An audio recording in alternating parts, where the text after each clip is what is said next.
Welcome, everybody, to the Cone of Shame Veterinary Podcast. I am your host, Dr. Andy Roark. Guys, I am here with my friend, Dr. Michael Miller. This is a fantastic episode. Boy, I could have talked to Michael for another hour. Listen, should leaders really eat last? Is that, I hear that there's a book, and it's popular, and leaders eat last, and servant leadership is the way to go. And I have said these things myself, but let's be honest. I think a lot of us are out there struggling with the idea that we pour our heart and souls into serving clients, into serving our team, into serving our practice, into serving our community, and we eat last. And at the end of the day, we go home and we're starving because we haven't gotten to eat ourselves. And we are empty because we have poured everything out of ourselves to give to everybody else. And we're not happy. And we're thinking like, oh, well, I'm lifting everybody else up, but I only get to live this life one time, and I am burning out, and I am not happy, and this is not working for me. If you've ever had thoughts like that, this episode is for you. I hope you will enjoy it. Man, I got a ton of ideas out of this. I have been sitting and thinking since we recorded it. This is a really good one, guys. I hope you're going to really enjoy it. Let's get into this episode. This is your show. We're glad you're here. We want to help you in your veterinary career. Welcome to the Cone of Shame with Dr. Andy Roark. Welcome to the podcast, Dr. Michael Miller. Thanks for being here. It's great to be back. He says that because I forgot to hit the record button and we talked for like 10 minutes and I was like, oh no. And so now I'm going to reintroduce Michael Miller in a much more streamlined way because I know where this is going now. And so we're going to kick this thing right off. For those of you who don't know him, Dr. Michael Miller is a practice owner. He has written many things in a variety of outlets, including DrAndyRoark.com, that did very, very well. He writes under the moniker the Harry Potter Vet, which I think is a wonderful way to approach this. He makes a lot of analogies between the wizarding world and the vet world, and I think that's a refreshing way to look at what we do. And it's also a neat way to kind of visualize problems, and it makes for great metaphors. So Michael has championed that. This is his third time being on this podcast and or the Cone of Shame podcast. He has done a number of lectures, and he's got some stuff that we're working on with him in the future. It's kind of in the incubator for him to do some more workshops and things with us. But Michael has got a fantastic perspective on something that I really want to talk about. So, Michael, first of all, thanks for being here. It's great to be here. We're going to hit the time turner and go back and relive. And And, just like in Harry Potter, it's not always the same thing when you do it the second time, but, it's meant to be and it's going to happen. It's also totally not the first podcast I've been on that this has happened. Not with you. I was on a different one.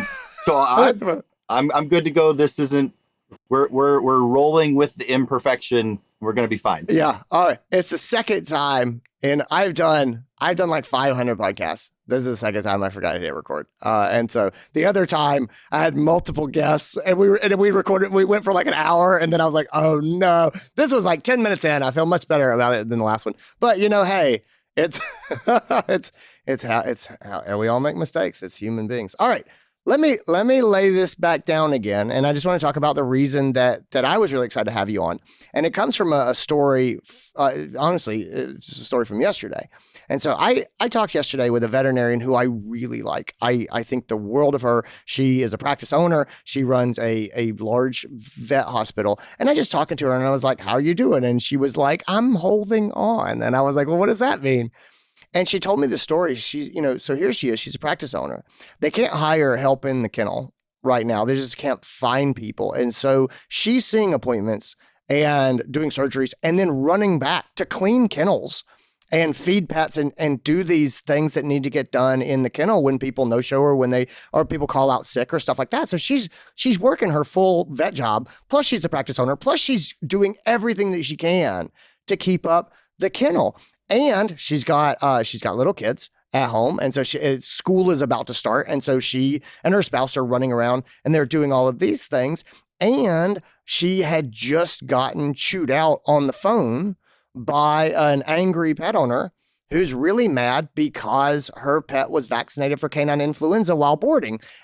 And The pet owner had, let's be clear, the pet owner had signed a document saying, these are the vaccines that are required. I understand that these vaccines will be given, blah, blah, blah. We have a canine influenza outbreak right now in the Southeast that we're going through. So this is not pie in the sky. This is like, hey, we have canine influenza in our area. Cases being reported. This is what we're requiring. You were told this before you dropped off.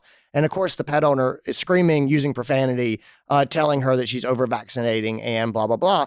And I'm looking at my friend and she just looks tired and sad. And she's giving everything to the practice, to the clients. And I'm going, I'm struggling kind of with how to talk to her and sort of say, I don't think this is how it's supposed to go. I don't think this is healthy. And so let me just leave that story with you for a second and say, how does that sound when you hear it? Does that sound familiar? Do you see this in other people? Oh, I definitely felt that during the last 2 years of the pandemic, but even before that, this is a thing that happens to practice owners in vet med. So people who are listening that maybe have not experienced that, I feel like that happens all the time. And to take one of your sayings, when it happens all the time, well, then that becomes your business model. And so how do we get out of this loop? How do we escape from this situation that we keep putting ourselves in? So that's definitely how it's not uncommon. And it is something that we need to think about as a profession. Well, yeah, I think the position I found myself in was interesting. Was I was talking with her and I was thinking about sort of what she was going through. And I ended up feeling like the crotchety old vet who was like, this is not working. You need somebody else can call that client back. And then I was like, when I heard myself say, I don't think you need to be the one to call the client back to deal with this angry person. Then I had this internal conflict of like, wait a second, Andy, if you're the practice owner, shouldn't you be the one to call the angry client? Shouldn't you be the one to handle these sorts of things and deal with the 1-star reviews where you are the one who needs to respond and blah, blah, blah. And I think in my idealistic mind, yes, that's what it means to be the practice owner. That's what it means to be the servant leader, to lift up the other people. At the same time, I'm looking at this pragmatically and saying, my friend takes this a hell of a lot harder than the practice manager would, who is a great practice manager and very caring, but it's not her baby. She's not feeling like emotionally punched when people say, how dare you do this? The manager is like, these are our policies and you sign the form saying that you agreed to them. And that's all there is to it. And my friend is hearing this as, a shot, like someone's calling her baby ugly is kind of how it is, like she's feeling this. And so, I felt that conflict of, I feel like I'm supposed to say, it's important for us as the practice owner or the leaders to be the ones who have the hard conversations. And you lead by example, by jumping in and doing this and be the first one to jump in and clean the kennels, because that shows that we're the servant that people want us to be. And at the same time, as I'm looking at my friend who's overwhelmed, and I know other people are overwhelmed and shorthanded, I go, Michael, this is not sustainable. And so help me with that. I mean, how do I get out? How do I resolve this internal conflict? I mean, where does this go? Yeah, I think that is the key point. And that was something when I started talking about servant leadership, that somebody after the lecture came up and said, the part that resonated with me the most was when you made me realize that I am being a leader for my team in a way that demonstrates that nobody else would ever want this job. Nobody else would want to serve the way that I'm serving right now. And I think that's something as a profession we need to look at, because there's a shortage of doctors. There's a generation of people that don't want to be practice owners. Well, if your example are people that are only working for 3 or 4 years and then burning out and moving on to something else, then I don't want to do that. So are we setting this example where the next generation is seeing us create something that's unsustainable and they don't want to do it? And to be honest, that was me. I remember very clearly as a pre-vet student being so excited when I got into vet school. And one of the doctors that I worked with said, well, get ready for your life to be over. And I was like, oh, that's what? terrible. I was like, so I mean, I still to this day think about that moment and think about that's my goal, is to prove that doctor wrong, that I can be a veterinarian and also feel like I have not given up everything else that makes me a person. And I think that's the part of servant leadership that I felt like I was failing. I've got 2 little kids at home, and I would come home from work and was wiped out. And suddenly the 2 kids want to play and I have no energy. I'm like, that's not the way that it's supposed to be. There's got to be something wrong here. And so I started, as I do, as a person who drank the Uncharted Kool-Aid, that I went to Uncharted for advice. And right there in the Uncharted core values is servant leadership. And so I thought I knew what that was, but what I was doing was not working. And so I had to start to look into more of what is this servant leadership and am I doing this wrong? Yeah. So, okay. So tell me about that. So you start to look into it. Where does that go? Because everything you've said so far feels very normal and in alignment to me. Like I said, I would not criticize the heart. I'm definitely not criticizing the heart of my friend. And at the same time, you kind of blew my mind when you're like, no one's going to want that job. And I was like, man, this is a big, financially very successful practice. And I was like, she couldn't have given it to me yesterday. I was like, no, I don't want that job.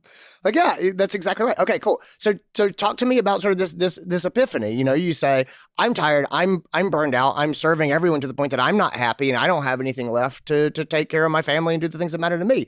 I think that is a very relatable headspace. I think a lot of people are feeling that way right now. What'd you do about it? Like, how do you make peace with this and how do you figure out how to get out of this hole? So as somebody who identifies with Hermione, there's my Harry Potter reference for this episode. Right. I ran to the library or this online store and ordered a book. Right. Made a Kindle appear. So one of the things that was recommended to me was Leaders Eat Last by Simon Sinek. And right off the bat, I'm like, I hate this title. Title of this book. And I realized that, you know, when I was single parenting for my 2 little kids, on the days that I was in charge of them, I would spend all this time trying to make a meal for them and then put it in front of them and they would refuse it. And then I would end up eating some like leftover fast food or something unhealthy just to shove food in my mouth and move on to the next thing, and felt like this is not working.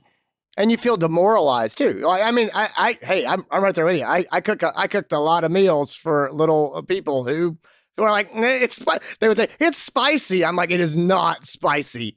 But yeah, I feel that, and then you feel demoralized. I'm totally with you. So then I decided, okay, I'm changing this. I am cooking food that I want to eat as well, and I'm going to sit down and eat with them. And anybody who knows sort of child psychology and behavior, that's one of the recommendations, is eat with the kids so they can have a family meal and that will help them to eat. And they started eating. And oh, by the way, I was also eating and wasn't starving through the whole time. And so maybe it isn't that leaders eat last. Maybe the leaders need to eat with. And so I thought, well, wait a second. If this is working at home, maybe that's the type of thing I need to rethink what I'm doing at work. And instead of being the one who is making the staff happy and making the clients happy and making the pets happy and then ending the day unhappy, maybe I need to rethink that and figure out, how do I find that balance? I'm really loving this metaphor because I think a lot of us see ourselves as the cook. Like, we are working our butts off in the kitchen trying to serve clients and our staff, and we feel good in a way, and it can be deeply rewarding. And we all know people who show love through cooking, you know what I mean? Meaning they jump in and they serve, and and other people enjoying what they do makes them happy until it doesn't, you know? And when you're the one, you're like, I'm working so hard and serving these other people that I myself am not eating. I myself am unhappy. I'm feeling rejection when people don't want to eat what I'm serving them. I think that's common, but I think that's a great metaphor. You know, Stephanie and I talk a lot about balance. And I think that's kind of what you're getting to a lot. I think I think one of the big mistakes that a lot of people make, especially in business leadership, is this idea that I'm going to make the clients happy, I'm going to make the staff happy, I'm going to make the practice profitable. And then if there's anything left, I'll be happy, or those things will innately make me happy. And I've not found that to be true. I have not found making clients happy. Actually, I saw a study. I cannot remember off the top of my head where it came from. It was an interesting study, but I'll have to find it. Anyway, there was a study I saw that actually looked at the correlation between customer satisfaction and veterinarian happiness. And it's not linear, boys and girls. It is not like, hey, the happier you make clients, the happier you are. In fact, what they found is that veterinarians who consistently score the highest in customer satisfaction are not happy. And it's this bell curve or inverted bell curve of like, oh yeah, there's a problem with that. And it does not mean that the happier you make other people, the happier you're going to be. That does not work. And it was just really interesting way to see. There's a lot of vets who don't have any personal boundaries, who give everything they have to the clients, that do everything the clients want. They make the clients happy at any end, at any length, and they're deeply unhappy. And I go, man, I see that all the time. And like one of my favorite sayings is, you can't pour from an empty cup and you can't feed from an empty cupboard. And how many people do we know in this profession who came in and did everything they could and served from the bottom of their heart for 5 years and then burned out and went to industry, or decided to stay home with their family, or honestly went into equipment sales, or just said, I'm going to go. I mean, I have a friend that I went to vet school with, and she does equipment sales for human medicine. And she's a veterinarian, and she sells equipment to physicians, and like a completely different field. And she's like, I love it. I did vet medicine for a couple of years. I worked as hard as I could. And this is actually great. I make just as much money, and I don't have to deal with these constant calls for support at an emotional level. So anyway, I really like this metaphor. So that makes sense to me. I like where your head's at. I like the fact that you're like, hey, I'm the practice owner. I'm going to cook dinner that I'm going to eat, and everybody wants to eat with me, and I care what you guys want to eat, and I will factor your preferences into the meal choice. But at some point, I'm going to make this thing so that we all sit down together at the team and eat, and I get to eat as well. How does that look when you start to implement that idea into your actual life? It's a good question. And I think part of it is the pivot of, it's not just serving the clients, it's serving your employees. As the team leader, now it's not just cooking the meal for the pet owners. I bet you would have that same bell curve or inverse bell curve if you looked at the practice owners and the happiness of their teams. So I tell a story about how we got an ice cream truck one year as a staff appreciation thing. And the first year it went great. Everybody loved it. It was one of my golden snitch moments of the year highlights. And then the next year we did the same thing. And at the end of the day, I felt horrible. And I couldn't figure out, wait a second, I did the same thing last year. Why am I feeling so bad on ice cream truck day? I should be happy on ice cream truck day. I was going to say, ice cream truck day makes me deeply happy. I don't understand this. What's going on? And so I realized that it reminded me of Thanksgiving dinner with my grandma, where in the farmhouse, we had the buffet set out. She did all of the cooking or oversaw all of the cooking, and then stood there until every single family member went through the line. And then by the time she got food and sat down, most of the people were done and out of the dining room and on to the next thing. And I always felt like, that's so horrible that grandma didn't get to enjoy the meal with us. And then I realized the ice cream truck day, they got me ice cream. I had ice cream. Yeah. But I missed seeing them get ice cream. Oh, yeah. And I suddenly understood my grandma. Yeah. So it was this sort of moment of like, the ice cream wasn't what filled my cup. It was watching them get the ice cream that filled my cup. And we went long on surgery that day. So I was stuck in surgery, and I sent all of my team outside while I was recovering the patient, thinking that I'm serving my team. It's ice cream truck day. I'm doing this for them. And I didn't take care of myself. Yeah. Oh man, that hits hard. Oh, buddy. I have to process this sort of story. This makes so much sense. It really is. Oh man, that makes a ton of sense when you say it that way.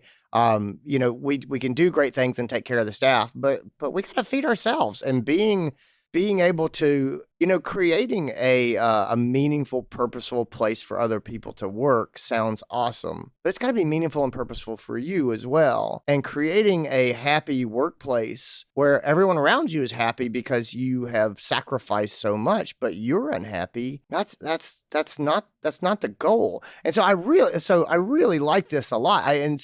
Let me say this back and see if you agree. So pushing back against leaders eat last, I would say, this is really leading from the middle is what we're talking about, meaning I'm going to be in the crowd.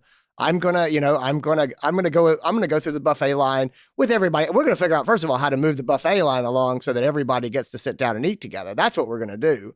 But I'm going through and I'm going to sit down with everybody else and eat as well. And I don't think that that's selfish. I think a lot of us may feel like, oh, that's something wrong. Here you are, as a veterinarian, and you're the owner. Like, you've signed on to be the one to lift others up. And I go, boy, this analogy feels weird.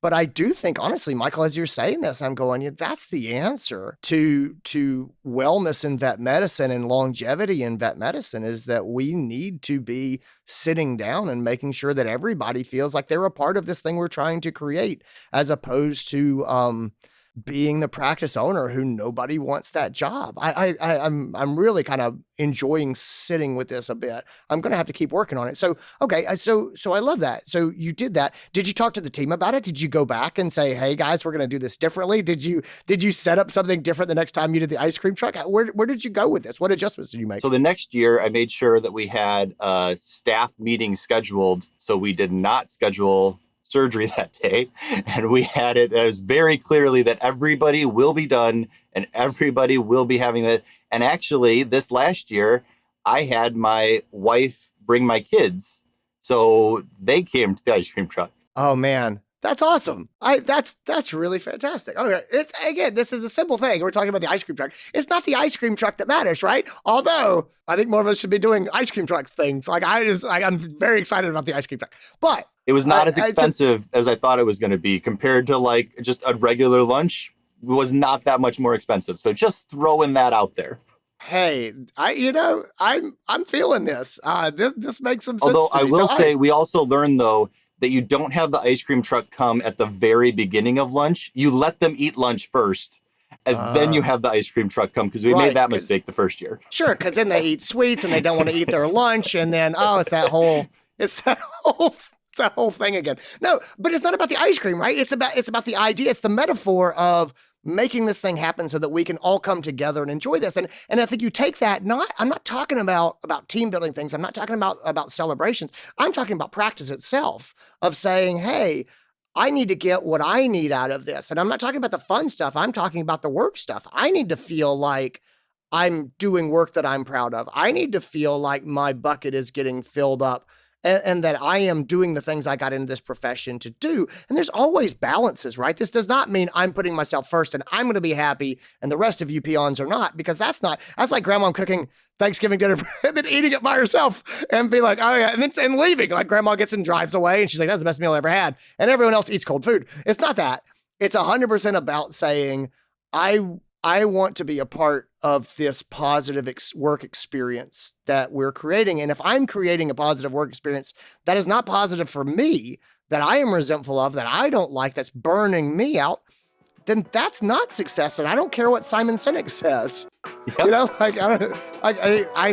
I feel this really deeply. I really like the way that you're putting this together. Hey everybody, I'm just jumping in with 2 lightning fast updates. Number 1, if you have not gotten signed up for the Get Done Shorthanded Virtual Conference in October. It's October 6th through the 8th. You need to do that if you are feeling overwhelmed in your practice, if you want things to go smoother and faster, if you do not want to watch webinars, you want to actually talk about your practice, you want to do some discussion groups, you want to do some workshops where you actually make things and work on things and ask questions as we go along and have roundtable discussions and things like that, that's really going to energize you and help you figure out actionable solutions that you can immediately put into practice to make your life simpler and more relaxed. I got you covered, buddy, but you don't want to miss it. Go ahead and get registered. Mark yourself off at the clinic for the time so that you can be here and be present and really take advantage of this. I don't want to sneak up on you. I know October seems like a long way away. It's not. But go ahead. I'm going to put a link down below, and then when registration opens, we'll let you know it's open and you can grab your spot. But you do not want to let it sneak up on you. Check out our Get Done Shorthanded Conference. It's going to be a great one. The second thing I'm going to tell you about is Banfield. Thank you to Banfield, the pet hospital, for making transcripts of this podcast available. You can find them at DrAndyRoark.com. They are totally free and open to the public, and Banfield supports this to increase accessibility and inclusion in our profession. It's a wonderful thing that they do. Guys, that's all I got. Let's get back into this episode.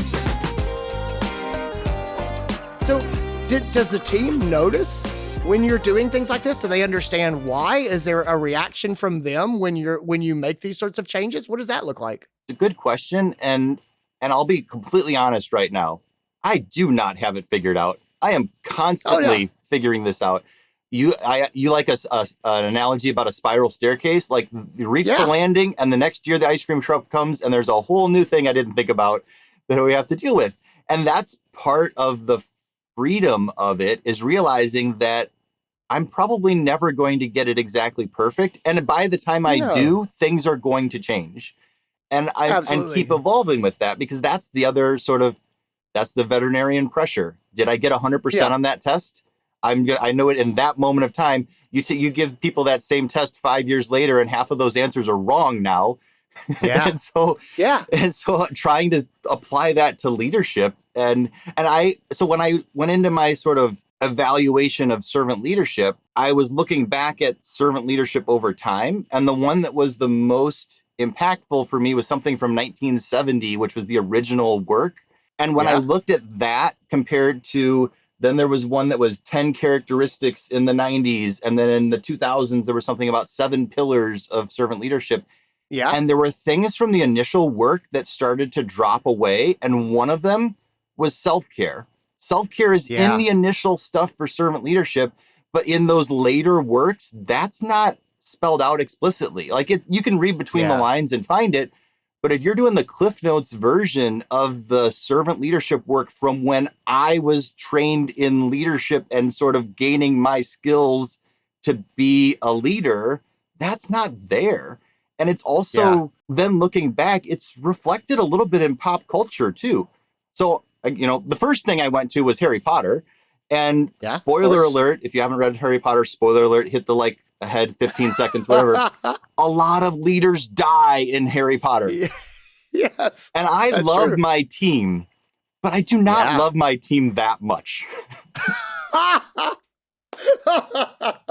So again, here's this sort of zeitgeist that I grew up with, is to be a successful leader, I have to be willing to make the ultimate sacrifice for the people that I'm leading. And I think that's dangerous. That's a dangerous story for us to keep telling. And so here's another analogy. We'll run the gamut with random analogies. I love it. Women's gymnastics. Okay. So I remember as a child watching Carrie Strug land that vault. Yeah. And American hero, this is the best thing ever. Go back and watch that now. Yeah. I did that. Actually, I know exactly what you're talking about. I had that exact same experience. And so can you name Carrie Strug's coach? Oh, no, I can't. So it was Bella Caroli. Can you name Simone Biles' coach? No, I can't. But that coach had more of an impact by supporting her player instead of pushing them to do something that they were unable to realize was safe or dangerous for them in the moment. Yeah. And so that is what Gen Z is watching right now. That is what our next generation coming in, those are their role models of what leadership looks like. And so we have to internalize that, because that's not what leadership looked like when I was learning how to be a leader. Yeah. Some of the best business advice that I ever got that I use all the time, it's just a statement that I found that I make, and it smooths everything out, is I will say, generally in any business interaction, I'll say, look, this has got to work for everybody. And I mean that. It's got to work for everybody. And I don't think most veterinary practice owners have sat down and said, this has got to work for everybody. I think a lot of people are like, no, it has to work for the pets, and it has to work for the pet owners, or it has to work for my staff. It's like, no, it has to work for everybody. And that includes you. And if it's not working for you, you need to say, this is not working for me. And that's how we delegate calling back the angry clients. If this is hitting you like a Mack truck because you take this personally and you can't not take it personally, you need to have somebody else calling the angry clients to do crowd control, and empower them to take care of those clients and give them what they need. But you throwing yourself into this emotional meat grinder because you feel like that's your role as the leader, I go, that doesn't make any sense. This has got to work for everybody. There's some people I know who are largely unfazed by conflict with pet owners.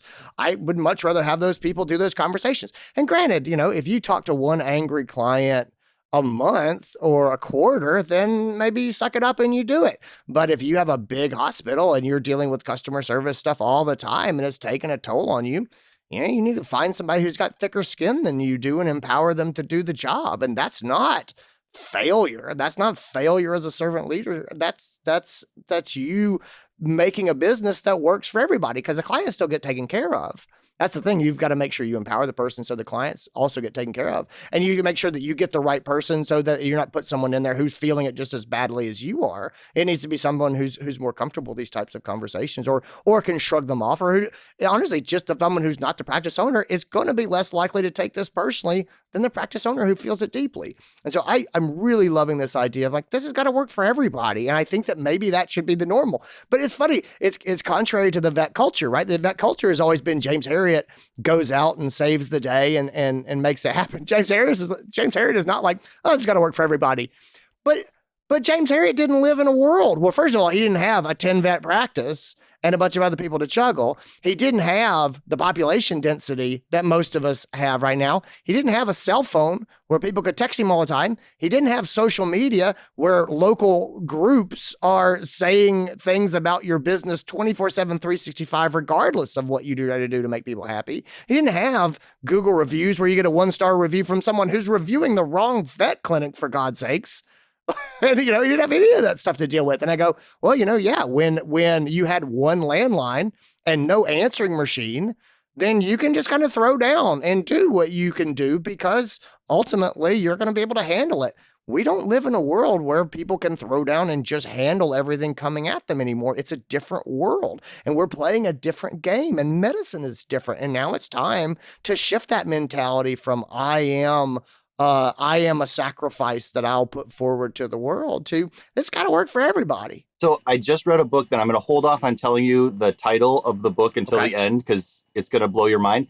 But is it a Harry Potter book? No, it is not a Harry Potter book. It was a business book. Okay, I'm going to guess. But in it, the author talks about how we make a mistake in thinking that history repeats itself. And if we're basing our current decisions off of what worked in the past, we're bound to make mistakes because we are not living in the same world that the past was. And so if we're looking to James Harriet as the model of veterinary medicine, we're basing that off of a system that is not relevant anymore in most practices. And so trying to say, like, yes, there are things we can learn from the past and history, and I get that. That's fine. But you can't do everything the way that it's always been done. That was one of the key things in my sort of management journey, was realizing, are we doing something because this is the way it's always been done, or are we doing it because this is what we need to be doing right now? Yeah. No, I agree with that. I think that makes a lot of sense. So there's a number of different things here to sort of putting together. So what's sort of spiderwebbing together in my mind is, history repeating itself. Are we doing this just because it's the way we've done in the past? I think that's a great question to ask ourselves, and we need to be willing to make changes, and that's sort of scary. There's the other part that we were sort of talking about earlier, where we were talking about finding balance, and you said, I don't get this right. I keep trying new things and making mistakes. And I say, that's true. I think a lot of times we do what we did in the past because we know it, right? It's the devil known versus the devil unknown. And the devil that we know is not nearly as scary as the one we don't. And so I think owning that idea that this is not perfect and I'm not going to get it right and it's always going to be hard, I think that liberates you to try some new things and say, yeah, I don't care that this is how the practice owner before me did it. I don't care that this is how the vet that I watched when I grew up did it. This is not working for me as an individual in this time, in this place, in this culture, in this society, in this general geographic location. It's not working for me. And so I'm going to do it differently. The other thing that comes along with that is I just want to smooth things out. And because I think a lot of people feel like, oh, well, if I got this right, if I really set this up the right way, if I set boundaries for myself, if I got this balance right, then this pain would go away. And I would have it figured out. And I also like the fact that you said I don't have this figured out. And I think it's just really important for everyone to know is balance is an active process. I'm looking at a Bosu ball that I have. The Bosu ball with it's got the flat side and then the round side. Does that, it's a fitness thing. All right. So, how do you tell people that you do physical therapy without telling them tell them you have a Bosu ball? All right. So a Bosu ball it's a thing that you balance on. And I will tell you, you stand on this thing and after about a minute, it burns. But stand on one foot and after a minute, it will burn because you're actively balancing yourself. That is what balance looks like. It is not a passive process where you get it and you just stand there forever. It burns. It is a constant adjustment and readjustment. School is getting ready to start back. I know that's a big deal for you. That's a big deal for me and my family. I've got kids going to new schools, meaning going to high school and going to middle school. My life is going to change and the systems that we had to keep balance are not going to work. And we're going to have to find new systems and we're going to have to reevaluate how we do things and what that looks like. That's life. And that's not failure, but don't think that constant readjustment is failure because it's not. There's one of my favorite sayings that I think makes a big difference, and I think about business is, the difference between a struggling business and a thriving business is this. The struggling business makes the same damn mistake again and again and again. And the thriving business makes a different damn mistake every day. And that's the difference. And so it's never, I got this right and I got it figured out. It's always a struggle. But to me, as you brought up earlier on, if you got a problem again and again and again and again, at some point, it's not a surprise. It's your business model. And so that's doing the same damn mistake again and again and again and again. And so I really like this idea of setting the expectation of active management is what it's going to recall. You're going to make it work for you today. And after a week or 2 weeks or a quarter or 6 months or a year or 3 years, it's not going to work for you anymore. And you're going to say, things have changed. My life has changed. I'm in a different place. I didn't have kids when I started this practice and now I do. And that's not bad. But it does mean that things are not what they used to be. And the fact that we did things one way does not mean that we're going to keep doing them now that I have kids. Or we did them this way. And I can see the time when I've got a kid that's getting close to getting a driver's license, Michael. And my life is going to change. It's going to change. And the way that we as a family have done things in the past is not going to be how we're going to do them in the future when I've got another driver around. That kid's to be a lot. Uber for the younger one just became a reality. But you get the point, right? Just because that's how we do it when the kids can't drive doesn't mean that's how my life is going to be when they can drive. And I think about the practice. I think about the speaking and traveling. And I've really geared my travel down because I can see my kids getting close to the time when they're not going to hang out with me. And so I'm going to be here as much as I can right now with them when they leave and they're off driving and doing stuff with their friends. And I love going out and talking to vet people and being on the road and seeing people. And you know what? That day will come back and I'll do things differently then than I do them now. But I think that's healthy. I think that's part of the journey, Yeah. So I came back from the April Uncharted with a 13-point plan to help my business that I brainstormed. Here's the 13 things that we're going to deal with. Yeah. And I went back to that last week and I think 3 of them have actually gone as planned. So, but that's sort of the point is you develop a plan. You try it, and then you have to adapt and not get too set into, well, this is what I said we were going to do, and realize that, my plan for my practice in April, those circumstances are not the same thing that I'm dealing with here in kind of going into the fall.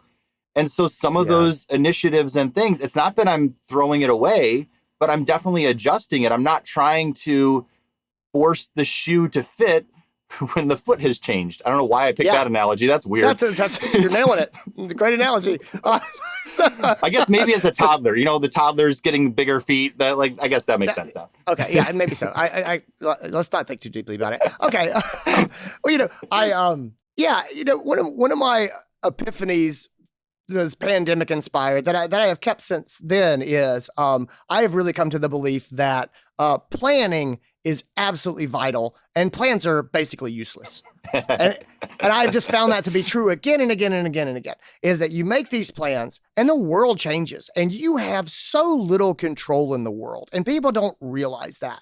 You're like, I'm going to do this, I'm going to do that. I have never successfully executed a plan, I don't think, with more than a 1-year time frame. It's just the world just changes. Now, I have set general goals and very much achieve them over a period of longer than that. But there's just so much uncertainty. You set this great plan, and then the person that depends on that the plan depends on leaves your business or gets promoted or moves somewhere else, or this other person you're working with moves away, or it's so out of your control. But having a plan is so vital because you're constantly adjusting. And really, I feel like our careers and our lives are a lot like sailing, where you think that you can set a point on the horizon and just go there, but you can't control the wind and which way it blows. And so for the most part, you actually end up tacking one way and then back the other, and you keep moving in that general direction, but you're not going to set one target. Boy, we're all over the place in metaphors today. You're not going to set one target and just go there directly. It's going to be moving in that way, but you do that by making a plan, starting the plan, running the plan, learning what you don't know, seeing the world and the circumstances change, and then readjusting the plan. And that's not failure either. That's life. And so we bring people together, we do our Uncharted, we do our planning, we go home. You did 3 things coming out of Uncharted. That's a massive win. That is a huge business changing step to do those things. And the rest of them, we learn some things, we make some changes, we readjust, and we come back and we reset plans and we go forward again. So anyway, that makes tons of sense. Michael Miller, you are amazing. Thank you so much for being here and talking through this with me. I feel inspired. I got so much out of our conversation. I really appreciate it. Real quick, let me ask you this. So you pushed back on Leaders Eat Last. Do you have resources? I know you're a big reader. What resources would you recommend for people who are like, man, this is speaking to me and I would like to dig deeper into this? Okay, so get ready to have your mind blown here. Ready? Okay. So I read a book by Margaret Heffernan titled Uncharted. Let's see. Yeah. I was like, hey, I'm going to get the business book that's titled Uncharted. And that was the book I read earlier this year that was all about the basic thesis was that business projections that are more than 400 days in advance are pretty much useless. Okay, that's amazing. And so she goes on. That's going on my list. She goes on to talk about a whole bunch of other things. But if the discussion that we just had resonated, you need to read that book, because that opened up my mind and it gave me the freedom to realize that the things that I was working towards, it's okay when things don't go as planned, and gave me some tools of what do I do because I want to have a plan. And so having different scenarios and things. So that was the book that sort of has opened up my perspective recently, and I love it. Just happens to be named Uncharted. That's freaking-tastic. I love it. All right, cool. Where can people find you online? Yeah, the most interactive is usually on the Vetstagram community on Instagram, at Harry Potter Vet. If you really want to get a hold of me, do that. And I will say that for anybody who is listening, I listened to previous podcast episodes, and there were some things that started to talk about servant leadership in burnout with leaders, and I contacted the previous guests. So feel free to contact the guests, because they reply, and it was a great dialogue, and it helped me sort of move on to the next thing. So if you're listening to these podcasts and you're like, I can't contact that person, no, we're all people. We wouldn't have put ourselves out there if we weren't open to discussions. And so for any of these podcasts, if you hear the guest and they give contact information and it's something that resonates, go ahead and contact them.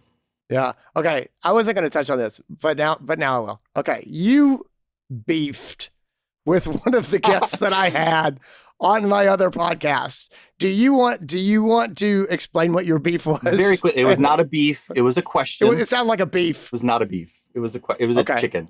Okay.